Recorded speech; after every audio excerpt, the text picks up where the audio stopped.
Hello everyone, स्वागत है आप सभी का। तो नीट 2025 का राउंड 1 का रिजल्ट आ चुका है। अभी मैं आप लोगों को बताने वाला हूँ कि रिजल्ट चेक कैसे करना है कि आपके रैंक पे कौन-सा कोर्स, कौन-सा कॉलेज मिला है। सारे कैटेगरी का कट ऑफ कितना गया है, उस कट ऑफ को मैं 2024 के कट ऑफ के राउंड 1 से कट ऑफ से कंपेयर करूँगा, तो आपको आइडिया लग सके कि कट ऑफ लो गया है या कट ऑफ हाई गया है।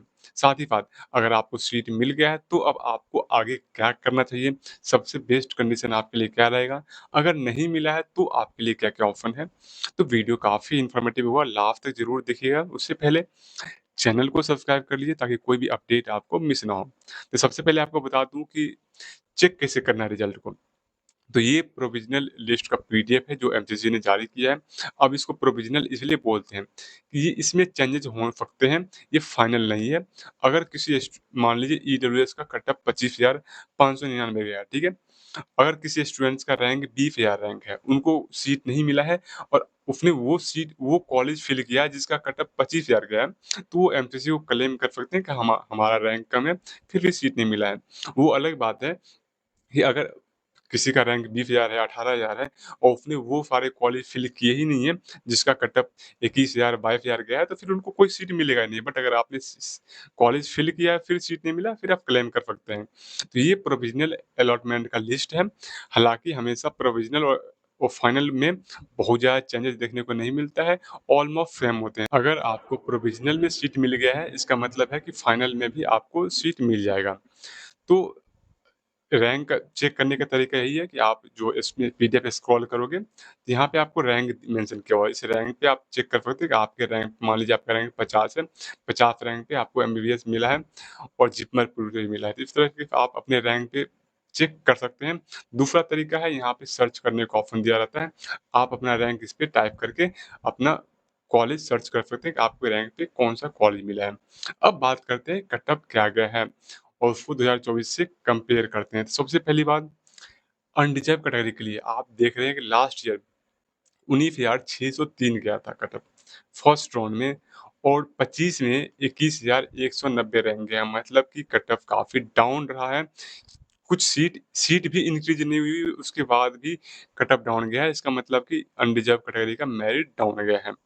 और इसका ये रीज़न ये भी है कि नॉर्थ में बच्चों का कॉम्पिटिशन थोड़ा-सा कम हुआ है क्योंकि कुछ स्टेट ऐसे हैं जैसे राजस्थान, उत्तर प्रदेश, बिहार, दिल्ली जहाँ पे बच्चे काफ़ी डेंसिटी ज़्यादा होती है और यहाँ के बच्चों का मेरिट हाई होता है, तो ये बच्चे ऑल इंडिया कोटा में भागते हैं और फिर ऑल इंडिया कोटा का कट ऑफ डाउन होता है। इसका रीज़न ये है कि नॉर्थ के बच्चों का थोड़ा-सा मेरिट डाउन हुआ है, साउथ में मेरिट थोड़ा-सा ऊपर गया है, इसलिए यूआर का कट ऑफ डाउन गया है। ओबीसी में लास्ट ईयर 20,281 पे मिला था, इस ईयर 21,452 तक मिला है। ओबीसी में भी कट ऑफ डाउन गया है, हालाँकि सीट इंक्रीज़ नहीं हुआ है, उसके बाद भी कट ऑफ डाउन गया है। ईडब्ल्यूएस में भी कट ऑफ डाउन गया है, 25,599 तक लास्ट मिला है। एससी में 1,10,389 तक मिला है। एसटी में ऑलमोस्ट सेम रहा है, 1,45,625 गया है। अब बात करते हैं कि अब आप लोग को जिन स्टूडेंट्स को सीट मिल गया है, उनको क्या करना है? चूँकि ये फर्स्ट राउंड है, मैं आप लोगों को बता दूँ, आप बिहार से बिलॉन्ग करते हैं, कहीं और से ही बिलॉन्ग करते हैं, ये फर्स्ट राउंड है। फर्स्ट राउंड में सीट ब्लॉकिंग होती है। सीट ब्लॉकिंग कैसे होती है? कि सारे बच्चे मान लीजिए आप बिहार के हैं, तो बिहार के ऑलमोस्ट सारे बच्चे ऑल इंडिया कोटा में चॉइस फिलिंग किए होंगे। कुछ कुछ नहीं भी किए होंगे बट मैक्सिमम बच्चे ऑल इंडिया कोटा में चॉइस फिलिंग किए होंगे और वही बच्चे फिर बिहार में चॉइस फिलिंग करेंगे। तो बिहार में वो फर्स्ट राउंड में वो सीट ले लेंगे, तो फिर ऑल इंडिया कोटा में छोड़ देंगे। अगर ऑल इंडिया कोटा में लेंगे तो बिहार में छोड़ देंगे। तो फर्स्ट राउंड में क्या होता है कि एक ही कैंडिडेट 2 जगह पे सीट लेता है। इस वजह से फर्स्ट राउंड में सीट ब्लॉकिंग होती है। तो अगर आपका रैंक चाहे 10,000 हो, 15,000 हो, 20,000 हो, तो जो भी इस रैंक पे आपको फर्स्ट राउंड में सीट मिला है, उससे कहीं न कहीं बेटर कॉलेज आपको सेकंड राउंड, थर्ड राउंड में मिल जाएगा।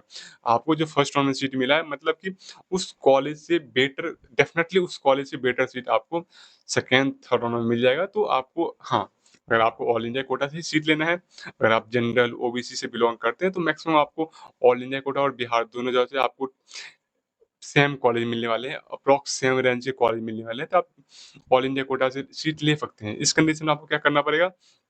पहली बात अगर आपका रैंक 10,000 15,000 है, आप ये कर सकते हैं कि वहाँ जाके सीट लेके अपग्रेडेशन करवा सकते हैं। बट अगर आप अपने स्टेट में देखना चाहते हैं, तो फिर एग्ज़िट करने का आपके पास चांस है, आप सिंपली कुछ मत कीजिए, सीट को छोड़ दीजिए, सीट कैंसल हो जाएगा, फिर एग्ज़िट का चांस रहेगा। जिन बच्चों का रैंक 25,000 है, जो ईडब्ल्यूएस से बिलॉन्ग करते हैं, जिनका रैंक 20,000 है, उनके लिए मैं बता दूँ कि आपको फर्स्ट राउंड में जो सीट मिला है, इससे कहीं न कहीं बेटर कॉलेज आपको सेकंड में, थर्ड राउंड में मिलेगा।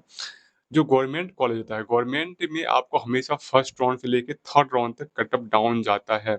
उसका रीज़न है कि फर्स्ट राउंड में सबसे ज़्यादा सीट ब्लॉकिंग होती है, सेकंड में भी थोड़ी-सी सीट ब्लॉकिंग होती है, क्योंकि फर्स्ट राउंड में फ्री एग्ज़िट है, तो जो बच्चे स्टेट से सीट ले लेते हैं, वो बच्चे भी सेकंड राउंड में ऑल इंडिया कोटा में चॉइस फिलिंग करने के लिए एलिजिबल होते हैं। इस वजह से वो सेकंड राउंड में चॉइस फिलिंग कर देते हैं।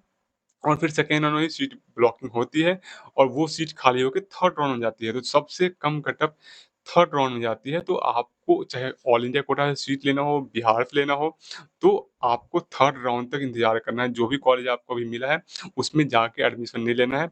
मैक्सिमम आप ये कर सकते हैं कि आप वहाँ जाइए, डॉक्यूमेंट वेरिफिकेशन करवाइए और अपग्रेडेशन कर दीजिए, ठीक है?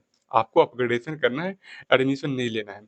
या फिर आप फ्री एग्ज़िट कर सकते हैं, आपके पास 2 ऑप्शन हैं। तो उसके बाद अभी आपको करना क्या है, अगर आपको अपग्रेडेशन करवाना है या फिर डॉक्यूमेंट वेरिफिकेशन करवाना है, तो आपको क्या करना है, सिंपली जो भी कॉलेज आपको मिला है, गूगल पे आइए, उस गूगल पे आप उस कॉलेज को सर्च कीजिए। सर्च करने के बाद वहाँ क्या-क्या डॉक्यूमेंट लगता है, फीस पेमेंट का मोड क्या है, सारी चीज़ें आपको वहाँ से मिल जाएगा।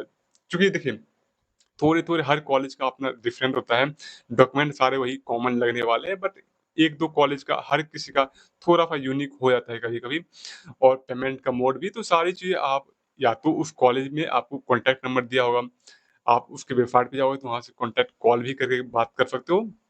तो सिंपली आप इससे आपको रिसर्च करके टाइम मिला है, उस टाइम पे जाके आप डॉक्यूमेंट वेरिफिकेशन करवा के एडमिशन ले सकते, एडमिशन तो नहीं लेना है फिलहाल, अपग्रेडेशन कर सकते हैं। या फिर अगर आपको नहीं लेना है, कोई साउथ में कॉलेज मिल गया हो, नॉर्थ ईस्ट में कॉलेज मिल गया हो, सिंपली आप छोड़ दो कॉलेज को, फ्री एग्ज़िट हो जाएगा, ठीक है? फ्री एग्ज़िट हो जाएगा मतलब कि आपको सेकंड राउंड में आप डायरेक्ट आप चॉइस फिल कर सकते हो। क्योंकि बहुत सारे बच्चे हैं जिनको साउथ में कॉलेज मिल गया है। उनको हालाँकि सेकंड राउंड, थर्ड राउंड तो नॉर्थ में कॉलेज मिल जाएगा, बट उनको साउथ में कॉलेज मिला है, तो आप सिंपली फ्री एग्ज़िट कर सकते हो। That's it. और जिन बच्चों को सीट अभी तक नहीं मिला है, निराश नहीं होना है, फर्स्ट राउंड है, सीट ब्लॉकिंग हुई है, सेकंड में, थर्ड में कट ऑफ डाउन जाएगा, स्ट्रेट तक कट ऑफ डाउन जाएगा, तो अगर आपको नहीं मिला, हाँ, बट अगर आपको नहीं मिला है, अगर आपके रैंक ज़्यादा है, तो आप चॉइस फिलिंग अच्छे से करना, ठीक है? जो बच्चे के रैंक कम है, बॉर्डर लाइन है, जिनको अभी नहीं मिला है, आपको आगे के राउंड में सीट मिलता है कि नहीं मिलता है, ये इस बात पे डिपेंड करेगा कि चॉइस फिलिंग कैसे करते हैं। तो चॉइस फिलिंग अच्छे से करना है, वो कॉलेज डालने हैं, जो कॉलेज का कट ऑफ काफ़ी कम गया है, तो आपको definitely second round, third round, fourth round में कोई न कोई सीट मिल जाएगा। ठीक है? जो भी हो, आपको अपडेट मिलता रहेगा।